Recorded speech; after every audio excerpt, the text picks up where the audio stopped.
Hello, welcome to the Clark County Today Sports Podcast.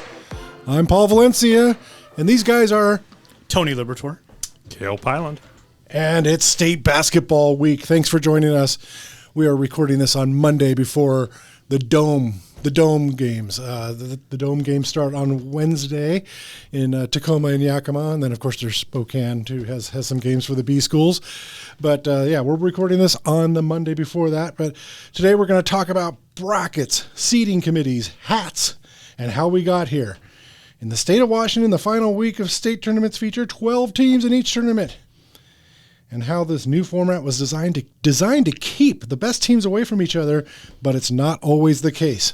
See Camas girls this year. But we're going to discuss this with our high school sports administration experts, Tony Liberatore, former AD at Columbia River and now associate principal at Fort Vancouver. And then there's Cale Piland, the AD for all of Evergreen schools. I love saying it that way. Makes you sound better. So today, again, we're going to get to the basketball format. We're going to talk about Clark County teams that are still alive.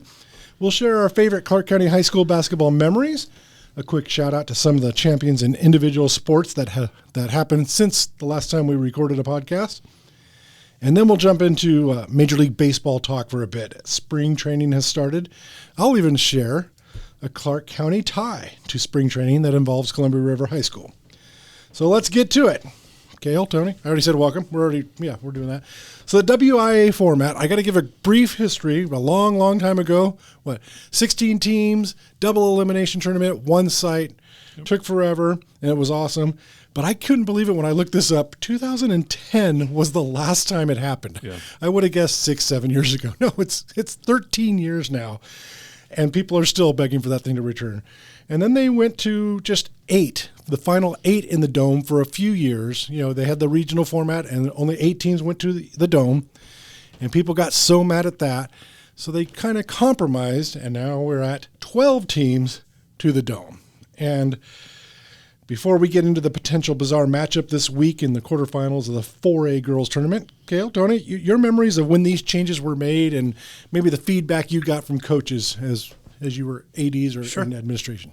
Go ahead, Cale. Okay. Well, I'd say to a person, if you talk to a coach who at least coaches who were around when we had the full 16 team, and not truly double elimination because you couldn't win. You had to win 4 straight to win it, right? But you got your consolation games. I think they would all say that they would prefer to have that format over any other format available. And really it was a financial move by WIAA. They just couldn't afford to run the tournaments at the levels that they were running them. And even still today, some of those consolation games, there's not a lot of people in the stands. No, they're not. But I was going to get to that in a second. Tony? Yeah, and remember the other thing that has come up, and this is another thing that we could spend a couple hours talking about, is when trying to balance all the classifications. Mm-hmm. And trying to, it was monetary, financial factors, but then there's also how many teams are going to go just based on which classification. So that also plays a part of it. Right. So, before we get into the format. So remember, years ago, they would draw out of a hat. You'd qualify for state, but then they would draw out of a hat. I'm sorry, that's crazy. Not just a blind draw. I mean, you had like higher seeds and lower seeds that you were trying to match up. Right. But it was still okay. Yes. Literally, but it really was a hat that they drew out of. Yeah. I mean, it's crazy. So and one of the crazy parts about that process was because we combined with District 3 for our by-district stuff, you couldn't play somebody from your own district in the first round. Right. So you pretty much knew like almost over half the field was coming out of the District 3 and 4 agreement. So you knew going in it was like between 1 or 2 teams that you were going to end up playing. Right. So anyway, but that still drove everyone crazy. So many years ago, the WIAA came up with the RPI system. Teams qualified for state, and then they were just seeded based on the computer number. 1 year later, they adjusted the RPI because there were some issues. And then another year came out, and they finally came up with a seating committee. So now that committee can take an RPI, they can take any computer, ranking system. They can take the AP poll. They could do whatever they want, and they come together, and they talk to coaches, and they get an idea of who the best teams are, and they seed it. So the point is to try to get the best teams away from each other until the end of the tournament. And, something happened on the way to that plan. Mm-hmm. And and it's because this is all related. It's all related to, okay, we don't have the 16-team tournament at one site. We went to 8. People didn't like that, so we compromised and went to 12. Well, 12 is not an easy number in sports tournaments, in sports brackets. So they could have just picked the top 4 teams and say you go straight to state or whatever. Right. But then it would have been them not playing for, 13 or 14 days straight. And no coach wants that. Right. And so now they have these regional seeding games, so the top 8 teams play each other in just seeding games. But when you have your number 1 play number 8, and then number 8 beats them, 1 goes back down into that round of 12 game. And that's what's happened, I think, in 4 or 5 brackets this year. Is that correct? I didn't, yeah. I think I've heard it's like 3 or 4 brackets where the number 1 team lost in the regional seedings. And, of course, me as a journalist in Clark County, I focusing on the Clark County teams. Camas girls have been 1 or 2 in the state of Washington all year. They went into this tournament seeded 2, and it looks like if things, if Woodinville wins on Wednesday now, Woodinville will be playing Camas in the quarterfinals, and that's 1 versus 2. Just strange. Tony? Well, there's no perfect way to do these brackets. And, if we found Paul's perfect way to do it, it's not going to be somebody else's perfect way. Like Woodinville didn't plan on losing Saturday. And I just remember, and Cale would be able to talk deep about this too. It's the football bracket, right? Especially the old one in week 10, and it's O'Day versus Rainier Beach, or whatever. I'm just throwing 2 teams out, but 1 and 3 in the week 10, and one of those teams aren't going to make it to the semis, and it's just that stuff happens. Right. They're going to have to play Woodinville probably anyway sometime. Exactly, and it's just going to be earlier than they thought. Mm-hmm. Yeah, I mean, you have to keep in mind it's high school sports, right? So it's 15, 16, 17-year-old kids. Upsets happen. I mean, upsets happen in the NCAA tournament, mm-hmm. So that is not completely surprising that it would happen. It also, I think our seeding committees have a very difficult task, because the reality is you have people in those seeding committees, and they're just basing which direction they want to go with some seeds off of what other people have said, right? Right. If you're talking, NCAA seeding, most of the people involved with that have actually seen those teams play. There's a lot of seeding committees across our state where you've never seen you're going to seed a team that you've never seen play a game. Right. It's all reputation and scores. Yes. Reading the scores. I get that. And another weird thing with this format, and it's a little bit off topic, is that you can lose a game in the state tournament and still win the state championship if you are in the top 8 seeds. Yep. And that has happened. It happened the very first year. Yep. Happened in a few classifications, and it just kind of rubs me the wrong way. So I'm going to say that, and then you guys can talk about that, and then I've got my solution, the old Paul solution. And not only could you could that happen, but you could not have to play the team that beat you. Right. So you could lose to a team, never play them again in the state tournament, and win a state title, and they've got to be sitting there going, "Whoa, wait, we beat the state champion in the state tournament, and we're not 5th. We're not state champs." Yeah. So it is an awkward scenario it's very possible. Mm-hmm. Tony? Well, and I don't remember the exact reasoning why, but it's essentially, when we come to district, and Cale mentioned the district 3, 4, we protect the ones. That's kind of what that is. Mm-hmm. And I don't remember the exact reasoning why they let those 8 teams get the double elimination. Mm-hmm. But I'm kind of okay with protecting the ones. Those are the 8 best teams.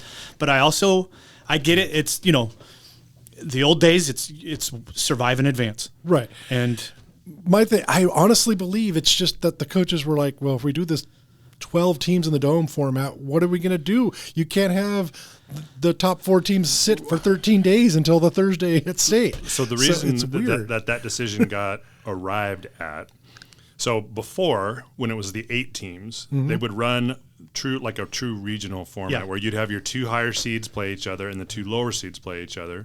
The winner of the higher seed automatically moved to the round of 8. The loser of that game played the winner of the lower seed, which is what we're still doing with those games on Wednesday. Right. But the complaint around the round of 8 was it's not enough teams in the whatever the site is, whether you're at the Spokane Arena or whatnot, because, and this is true, Matt Stanfield and Battleground, they do a great job running those games, but playing in Battleground's gym is not the same as playing in the Tacoma Dome, and there was a lot of complaints that this just doesn't feel like the state. We played 2 games and it didn't feel like we were at the state tournament. So that's why they moved to that. So now you get, instead of only 8 teams getting to play a game in the Dome, 12 do. Right, you get 12. But then again, I've always said I can't stand it when people argue who's 1 and 2. I don't care who's 1 and 2. Most people can agree on who the 2 or 3 best teams in the state are, and if you're seeding them, and the whole point is to keep them away from each other until the very end of the tournament. And that's my issue with this format right now. Sure. Is that the whole reason you do the seeding is, and it doesn't work when a team loses when they're not, quote, supposed to lose, which is ridiculous. It's sports. You never know when you're going to lose. But I came up with, Paul's plan is we're never going back to the 16 team at the Tacoma Dome. There just can't happen. People forget that it's, right now we do 4 days for 4A and 3A boys and girls. Right. Yep. In the old days, it was 8 days because you needed 4 days to do 4A and 4 days to do 3A. Same within Yakima. So that's double the money right there. Double the money. And Tacoma Dome does not. Forgive me. Maybe things have changed with Tacoma Dome management. If you ever hear this, but I don't think they give too many breaks to the WIAA in rental. I mean, there's just a lot of. It costs a lot of money. We'll have Mick on, and he can walk us through where those conversations have gone. One of these days, we'll get Mick Hoffman out here from the WIAA to talk about it. But we do know that basketball and football pay for almost everything else sports-wise in the WIAA. Is that so? So they have to save their money somewhere because they're paying for everything, and they have to do their best to make the money. And we're going to talk about football and championship sites in another time too, but they're saving a lot of money by doing what they're doing now too on that. But it makes people upset. But back to basketball. I say we go back to the 16-team tournament, but it's not double elimination, and you just play the first rounds at the home side of your 8 through 1. Sure. And that means you get 16 teams at state. It's single elimination. Yeah, that's no good for the teams that lose, but oh well. Most of them are losing now anyway in that regard. I mean, the ones that lose, they lose. And then you can just go to 8 teams at the Tacoma Dome, and that will bother people, but at least we have 16 versus 1 and 15 versus 2. And if 15 upsets 2, great, good for them. Right. But 2 can't go back and win the state title again. Can I add a tweak to your plan, Paul? You can add anything. That's what this whole thing is for. So I know where Cale's going. You could do this. So instead of having just 4 days, it would take 1 extra day in the Dome, but you could do 5 days, and you could do a 3A first round on Tuesday, a 4A first round on Wednesday, and now both of your classifications are to 8, and you would just run your 8-team bracket that way. And that way, everybody 1 through 16 actually gets to play a game in the Dome. I love that too. But you're adding a day, so there would be some increased cost there. One more day, and then you have whichever teams play on Tuesday and they win. Do they go home and come back? Because they're not playing again until Thursday. Which, by the way, Oregon does that at the Child Center for 6A. Yep. So they split up their first 2 days for boys and girls, I believe it is. So, I think that's right. So these things.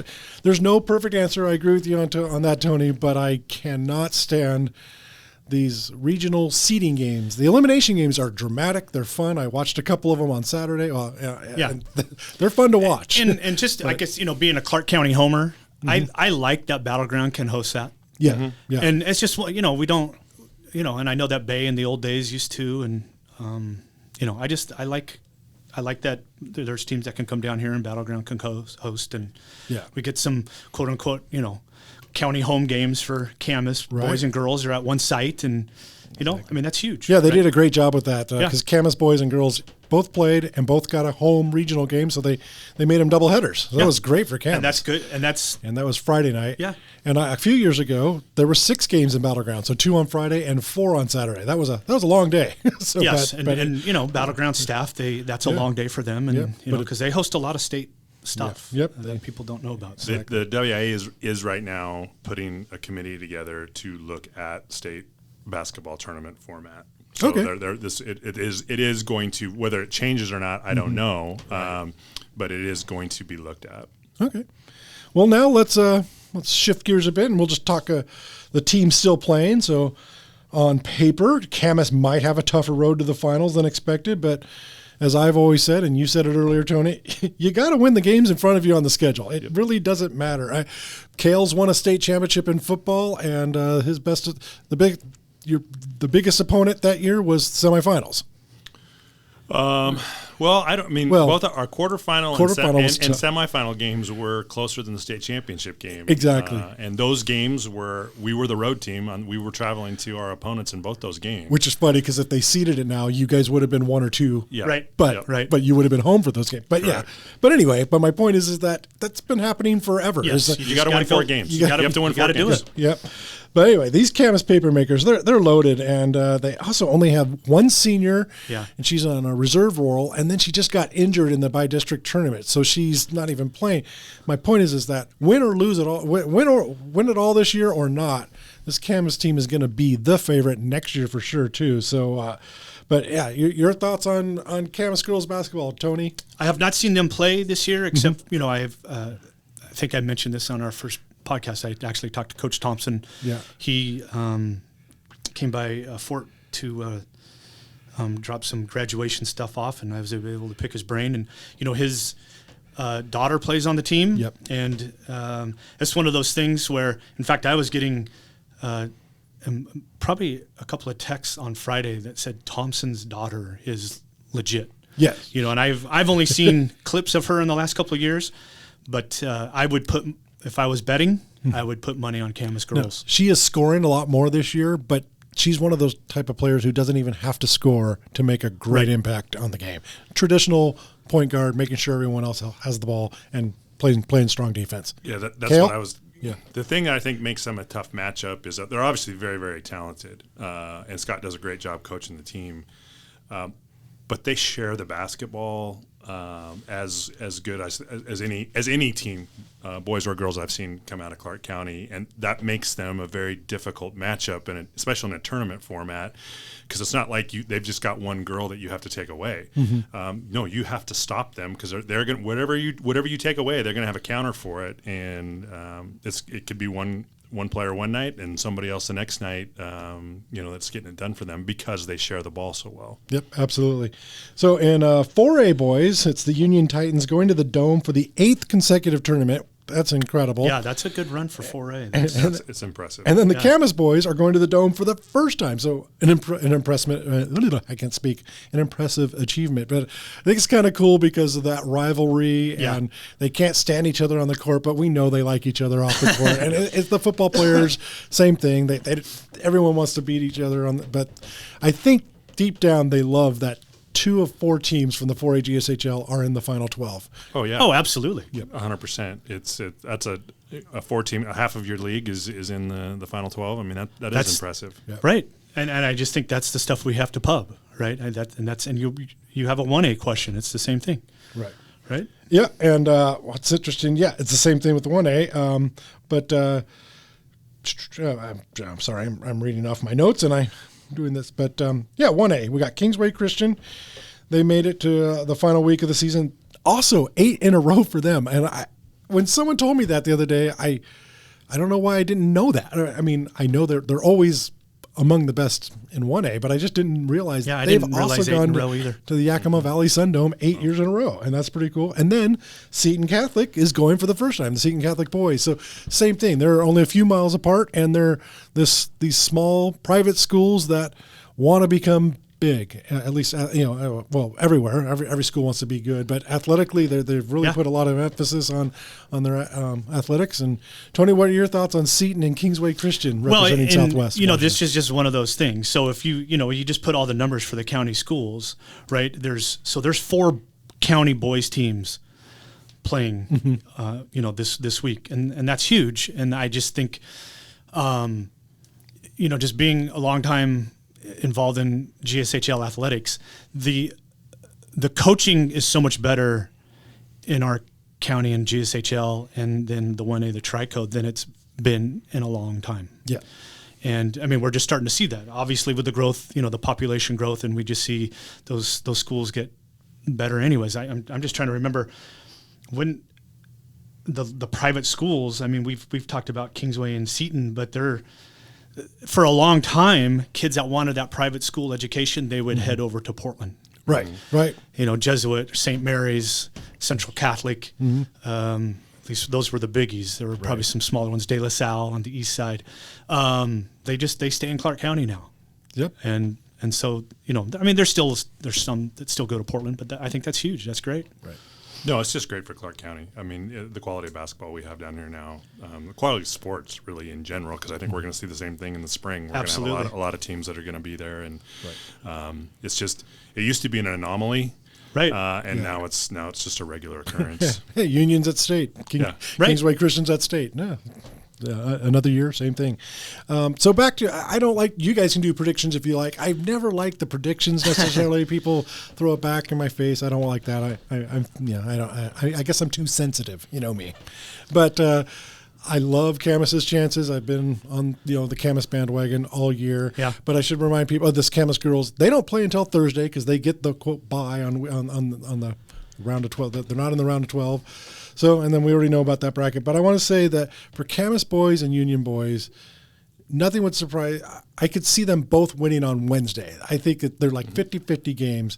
But just looking at scores, and again, I'm not on a committee, but just looking at scores, there seems to be a gap between the top 4 and then the next 8. So it's going to be a really tough challenge for them to make it past the quarterfinals. I could see both of them or one of them winning on Wednesday to get to the quarterfinals, but I don't know if they can do it. I hope I'm wrong because as a Clark County homer, as you said, it would be really cool to see. And I haven't checked the bracket. Can they play each other before the finals?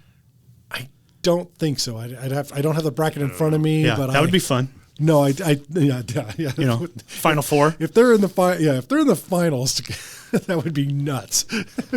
Well, it all comes down to matchups, right? Always, and how in any kind of tournament format when that happens. But one of the things that is interesting about this new format, and I know some coaches were a little nervous about it, is by not playing. If you don't play on Wednesday, right? So you're waiting to play on Thursday. If your team has never played in the Tacoma Dome, it's just a completely different environment, especially even from depending on which basket you're going towards. Because the one that goes towards the curtain, you have a much better backdrop to shoot against as far as the one that's out kind of in open space. Oh.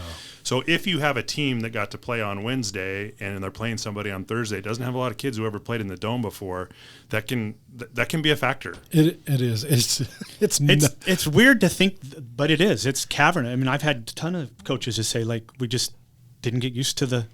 I've covered. Even in Yakima. I think I've been to the Dome. If I've been in Clark County for, 22 years now, 23 years, I bet I've been there 21, or maybe 20, because there was a year there wasn't a tournament. And every year you see these great shooters airballing in the first quarter. Yep. And it's like, oh my gosh. And sometimes they don't ever figure it out. They shoot it over the basket, and then they shoot under the basket, and they just can't figure out I've always felt good when we're up there watching our teams. If we are going away from the curtain in the first half and we keep it close, like, okay, the second half we're gonna shoot the ball pretty well in the second half. Right. Yeah, that's a great point. That's a great point. So, let's see. So, what are some of your favorite Clark County High School state basketball memories? Cale? Well, I mean, there was the year. I should know this. Was it 95 where Evergreen Boys won the state title? 95. Yep. But the same tournament, Mountain View girls played for the state title. I forgot about that. So it was a Clark County doubleheader. So, and that was back in the Kingdom. That was really cool. My own personal favorite memory, my dad was the principal who opened Mountain View High School. And in the second year of the school being in existence, I was like 6-7 years old. They qualified for state and were able. It was still you had to go through the regional format, and they were able to win one of the 2 games there and get to. Then it was the Coliseum at the Seattle Center. But the first going to a state tournament for the first time as a kid, and it was Mountain View. It was cool. It was really cool. It was really cool. Yeah, so similar. I was going to just talk about some personal memories. It wasn't the Washington State tournament, but my dad and uncle are big high school basketball junkies. Both played a ton in high school. My dad played a little bit of JUCO, and my uncle would drive up from Springfield, Oregon, when the Oregon tournament was in the old Memorial Coliseum. Right. And my dad would excuse me Thursday and Friday from school and just let me sit with them from the consolation games that were starting at 9 or 10 or whatever it was, and go all day. And that I loved the basketball tournament. That was super fun. As far as the Washington State tournament, a couple that I've just been involved with. River got upset a couple times on a buzzer beaters. They were probably one of the favorites, and they got beat. And then this last year as AD at River, we were RPI 1 and 2 pretty much the whole year. We got beat in that first game. Ouch. And that was rough. Right. So, but hey, it was a good year. So I've been, like I said, I've been there about 20 times in Tacoma, and a lot of great games. But Skyview Prairie girls winning state titles on the same day, just a few hours apart, in the dome, and I got to cover both those games, and that was fun. And then that was 2012, and then in 2019, Prairie won it all in Tacoma, and then in the middle of the state, Washougal was winning it. So we had Prairie and Washougal girls win state titles on the same day. Union boys, 2010 champs, and this might hurt you, Cale, a little. I know you were the AD then, but you're also the football coach, and everyone loved Union football. Union football made it to the championship game in year 2. Union football went to the semifinals in year 3. Union boys basketball was nothing for the first 2 years. Well, they weren't nothing, but they were still pretty good. Yeah. But then in the third year of their existence, and they lost 6 or 7 games in the regular season. But they caught fire. And won it all. You also got to keep in mind there was a few guys from the football team that were on. I was going to say it took them, so they dropped some games early in the year because those guys were getting into basketball shape and getting their basketball legs under them. But that was one of my favorite memories. Just Mako Hamilton, the coach, and it was the semifinal games. Was that Lakes? Did they play Lakes? And they won by 1, but there was some play right before the buzzer. He's celebrating, and I swear he was at midcourt before the horn actually went to 0. I thought, he's going to get a technical foul. They're going to lose on the tech. And I could be remembering this wrong. You know how things get a little exaggerated over the years, but it certainly seemed. You remember that? Oh, I do remember that, and it wasn't so much even Mako's celebration. Varsity assistant coach Todd Spike basically ended up doing a forward roll onto the court because he lost his balance coming out to celebrate. Went right over, hit the shoulder, and popped right back up. So it was a pretty good athletic move. I mean, Todd was a Division I basketball player at Idaho, so he does have some athletic ability. But that could have gone bad. It could have gone bad. But it was just. But I just remember that, and then the next game they beat Enumclaw by a point, and Enumclaw was undefeated, and everybody's untouchable. And Union had lost to them in the West Central District Championship. I remember that game. That game was at Fort or Bay. Yeah. No. That was that the year before? Yeah. Okay. That was up in the Shoreware Center. Okay. Cool. So those are some of our favorite memories of high school basketball state tournaments. And there's a lot more, but hey, I can talk forever. Hey, so since the last time we recorded a podcast, we had some individual champions in sports. Wrestling, Faith Tarrant of Prairie. She repeated as a champion. 3A girls. This year she went undefeated. She had 34 matches, Tony. She had 34 pins. That's awesome. So I think impressive. Congratulations. I think she's going to be a favored next year. A little bit. Yeah, Malachi Walway, I hope I said that right, of La Center. He won a state title for La Center senior year, and he kind of dedicated it to the younger wrestlers of La Center, and he wants them to be inspired to see. I saw that interview on Twitter, and that was a good couple minutes. Right. That was good. Then JJ Schoenlein of Skyview won a state title. He's a sophomore, and he dedicated it to the wrestling program. He said, that Skyview wrestling just hasn't been that great, and he wants to, he and his teammates want to change that perception. So cool. That's a start. So in swimming, Sam Empey of Union won 2 individual state championships and was also on a state championship relay team. So Union, I think, finished 6th as a team, which is that's a yes. good stand, good finish for a Clark County team. We don't do great in swimming team stuff, just historically speaking. Yes, I think that's an accurate statement. Yeah, yes. yeah. But it's cool to see that. Unless you have the Bottlebergs. Yes, exactly. Yes, I remember that. So in gymnastics, just over this last week, Madison Williams of Camas won the prestigious all-around title at the 4A state championships, and a special shout out to my friend and coach Carol Wilson. She's retiring this year, but she led Camas to 3 consecutive team titles. They finished second last year and then this year as well. But the 3 previous years, Camas three-peat in gymnastics, so I wanted to say hello to her.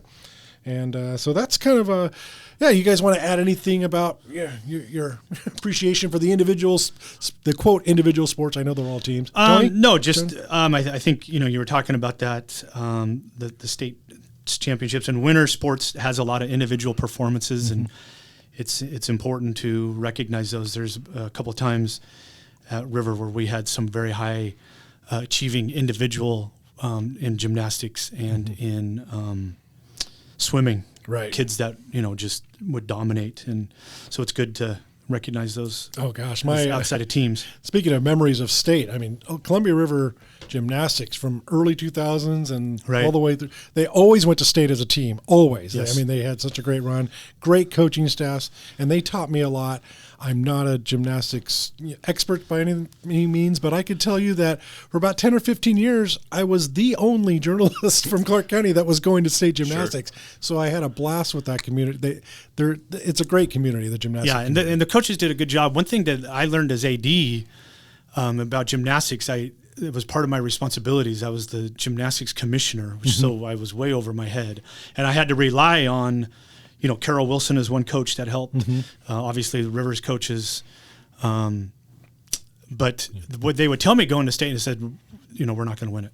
Like, how do you already know that? Yeah. And they would just be able to tell, like, based on this, and this, and like, okay, because they're all judges too, so they know. Right, and they so they're just judging all based the other on teams. They were able to do their homework and say, hey, this girl's at this level, and we're going to be able to probably place 1, 2, and 3 in this event, and with this girl, but team wise, probably. And it's like, well, okay, but but they a couple times they were able to get top 3, and we had a state championship with that staff. Shout out to Alicia Green. Yes, she was one of the best coaches I've ever worked with. Allison Stanley was her longtime assistant. Exactly, and she was a state champion herself. She was. Yep. All right, so now we're going to professional sports. Yes. Well, kind of. Well, yeah. Well, it is professional. It's not kind of. No, but I've also got a kind of. Are you saying because the Mariners? Well, is that where you're going? I was going to say, yeah. Like, is that, are the Mariners 4A or are they? Yeah. Come on. Yeah, I know they're a playoff team. I know. The streak is broken. The streak. Yes. Major League Baseball is back, and we'll get to our baseball enthusiast in a minute. But I'm going to share a quick little spring training story that involves Columbia River High School. So David Long, retired, longtime basketball coach from Columbia River. He now lives in Arizona. So he was at spring training this weekend, and he posted some pictures of Columbia River grad Alex McGarry playing first base for the Cincinnati Reds. Yep. And I just think it's so cool. I'm pretty good friends with the McGarry family because we worked on the National Football Foundation for a couple of years. Oh, that's right. They're awesome people. I love them, and it's so fun to watch their son, who's now on a major league spring training. He might not make the team. We don't know, but he was the minor league hitter of the year for the Reds organization last year. So, and that's a Columbia River guy, a former Columbia River teacher and longtime coach in golf and basketball.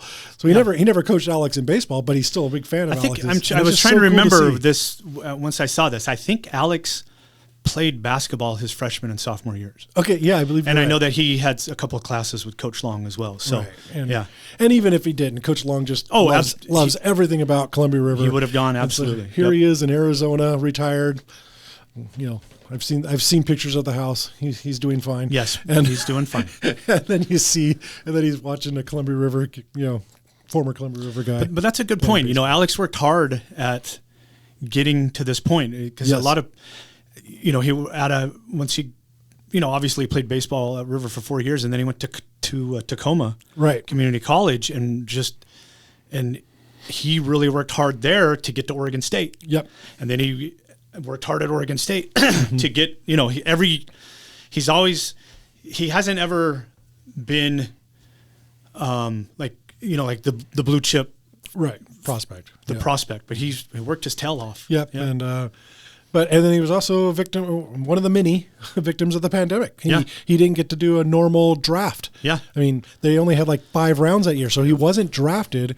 And then the money that they gave for these professional signings was very little. I don't know the exact amount of money, but I guarantee you he did not get rich signing his minor league deal with the Cincinnati Reds. And without the pandemic and maybe whatever happens, another year at Oregon State, or maybe he gets drafted and gets a high, who knows? But so I'm rooting for him to make it for so many reasons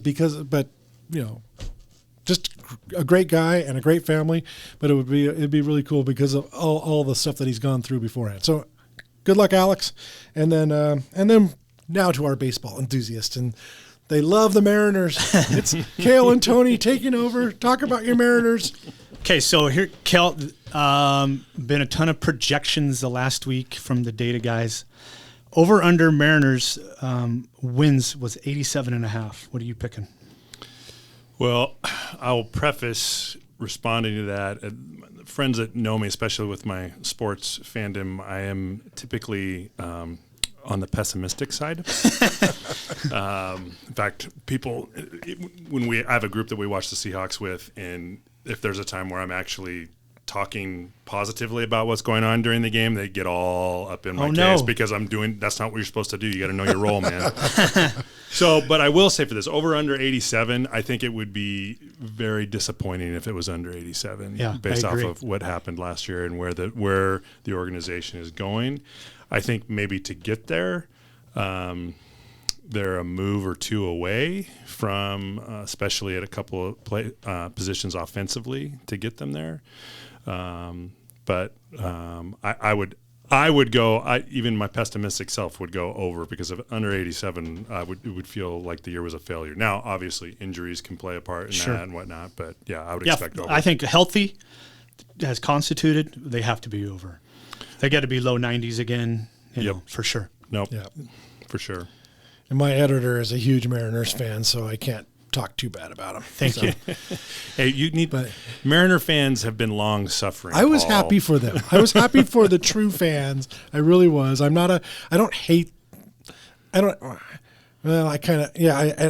Hate's a strong word. I don't hate the Mariners, but you're going to qualify your hate here. Is that what you're going to do? but I loved the lovable loser stuff, and now they're not losers. So it's But it was. I admit the little devil on my left shoulder would have been happy if they would have missed the playoffs last year after that great start, just because. Oh, man, because it's kind of like when Phil Mickelson couldn't win a major. As soon as he won a major, he became less interesting. The Mariners were more interesting when they were just lovable losers. I'm sorry. That's okay. Yeah. Barely make it again. One game out. Okay. So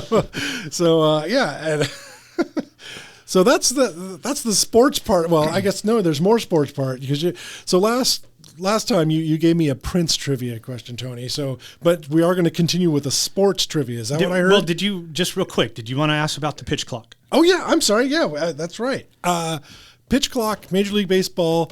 I love it, but I'm not sure that I'm supposed to be the target audience. So so I'm a purist. I'm against it. Right, and I just let baseball be baseball. Mm-hmm. If you want to, winding up and you want to watch the guys on base and throw 10 times over to first, that's the game. Yep. Whatever. That's a strategy. You throw it away and then the guy gets on second. That's your own fault. But this other stuff, and this first full weekend of spring training. Well, I think there were 2 games called. One was a tie. Yes. And I think that was one was Atlanta, and I can't even remember. Because they don't do extra innings in spring training. Right. So it was 6-6, and it was the hitter took too long. Right. And the bases were loaded, so that was ball 4. Strike 3. Strike 3. You're right. Yep. It was strike 3 because it ended as a tie. You're right. So, yeah. And and a lot of the national baseball columnists, Mariners guys are just saying, let's just see what happens during the regular season with that type of call, right? In spring training, everybody's just like, so. Yeah, let's go home. And I would say, Paul, I think maybe you are the target audience, and people that are not really big baseball fans, because if you're sitting and watching a game for 3 hours, if you're not a real big baseball fan, well, that might be too big of a chunk of time. But if we can cut that down to 2.5 hours, so and I got to tell people I like baseball. I'm a big time fantasy baseball player that gets me through the summer to football season. I admit that, but I like baseball and I love playoff baseball. But it is a lot of standing around and just throw the darn ball, or batters doing the Nomar thing for 30 seconds between each. There are each definitely pitch. some extremes. Yeah, but by the way, I also scream at my TV when someone's lining up a golf shot, and I just hit the ball, swing. Right. Just well, it was funny. Ryan Divish, who's the Seattle Times Mariners beat writer, on Twitter, he put.